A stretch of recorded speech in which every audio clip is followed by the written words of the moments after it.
Hey guys, this is Tony with Casual MTG, and today we're going to be going over one of my favorite decks I've ever built. It's Infect the Soul, and it is a budget black-white Infect deck, if you couldn't tell from the title.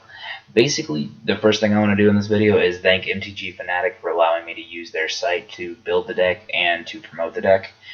These guys have been awesome. They sell singles at a reasonable price, and they're just a really, really cool site. You can set up an account whenever you like, and I would appreciate if you drop them a good word and let them know that I sent you. I'd also like to thank my buddy Tim. He's going to be my co-anchor here on the channel after a while, but for right now, he's kind of in the background. We're going to set up a time to get more into that. And from there on out, we're going to go ahead and get into the deck. Again, this is a budget deck tech. As you can see here, it's a $44 deck tech. So none of these cards are out of the ordinary, and a lot of them are just basic. But what we're going to do now is get into the meat of the deck. The first card we're going to have is Farika's Chosen. It's 1-drop, 1/1 with Death Touch. Bait for counters, bait for burn. Just trying to get out of the way. And, I mean, occasionally you'll get on the board and it'll take something down with it, but very rarely. It's not one of those cards that, does a whole lot, but it does its purpose. The next card we have is a playset of Pharisees. It's a 2-drop enchantment aura. Basically gives any creature you attach to infect invaluable. Anything that says infect, give creature infect, is where we want to be with this deck. The next card we have is Phyrexian Crusader, which is a 3-drop, 2 black and a white, or in a colorless. It's bonkers. I mean, it has built-in infect, first strike, and protection from red and white. No O-ring, no lightning bolt, nothing can touch it. Now, occasionally you'll get it countered, but, it's a 3-drop. You have another one.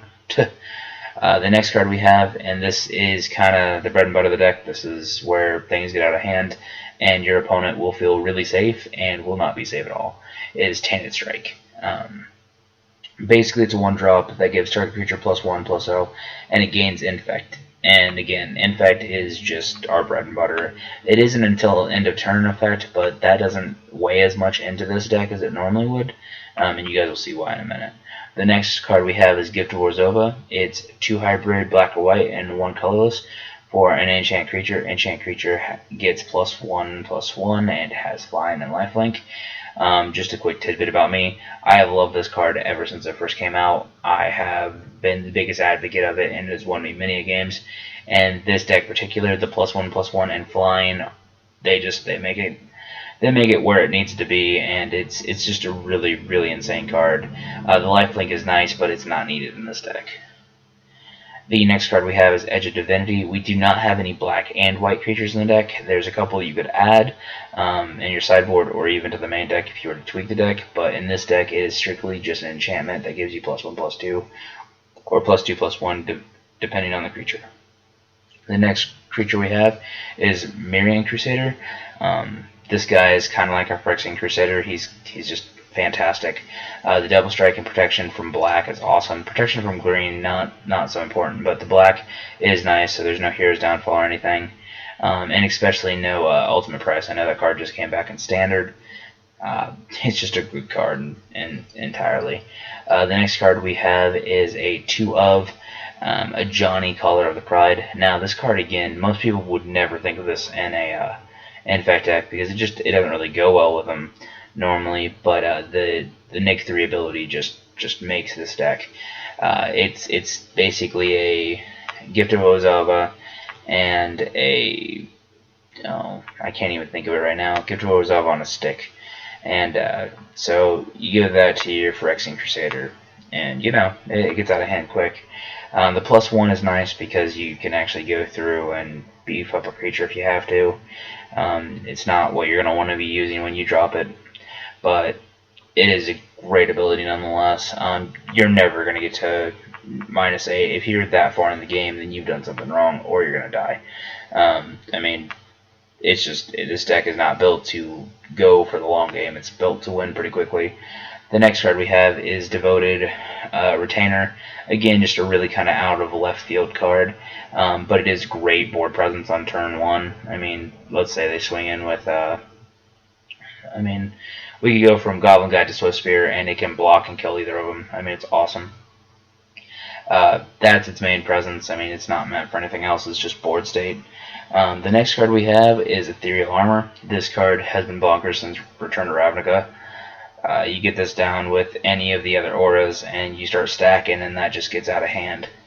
Our breadwinner of the deck, and pretty much, the reason I built this deck, and the first card I wanted to add in it, because I've never found a solid home for him, and I think this really is his home, is Fabled Hero. 3-drop with Double Strike and Heroic. Whenever you cast a spell that targets Fabled Hero, put a 1/1 counter on him.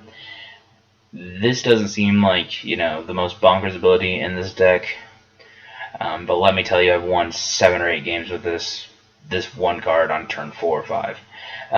Again, this is our breadwinner.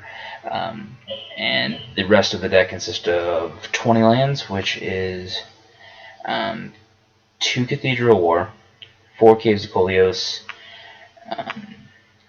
8 Plains and 8 Swamps. Real basic. I didn't think... I mean, there's a couple black-white hybrid cards that you could throw in, but at the budget price, I didn't think it would be appropriate to add them. But yeah, basically, so that you guys get a full overview of what the deck is supposed to do, is an enchantment-style deck that is meant to just overwhelm your opponent with basically infect counters within a very short amount of time.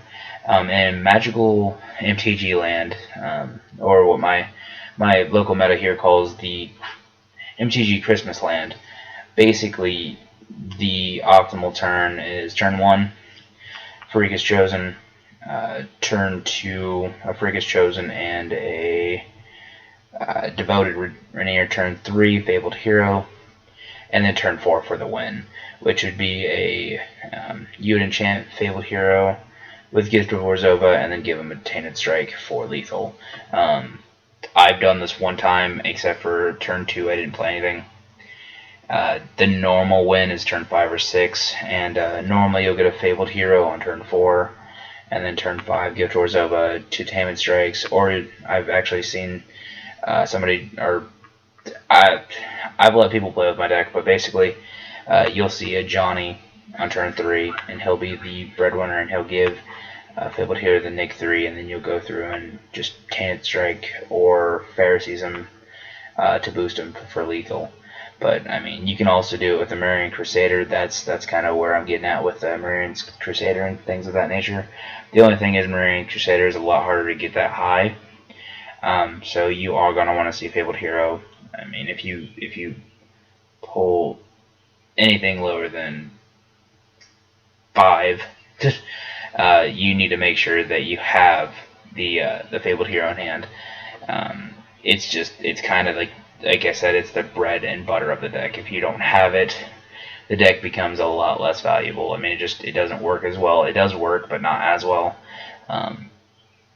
But yeah, Magical Christmas Land, Fabled Hero turn 3, win turn 4. In most games, it's turn 5 or 6 that you do pull it out. If you're past turn 7, most of the time you're dead. And this has been the Infect the Soul deck, guys.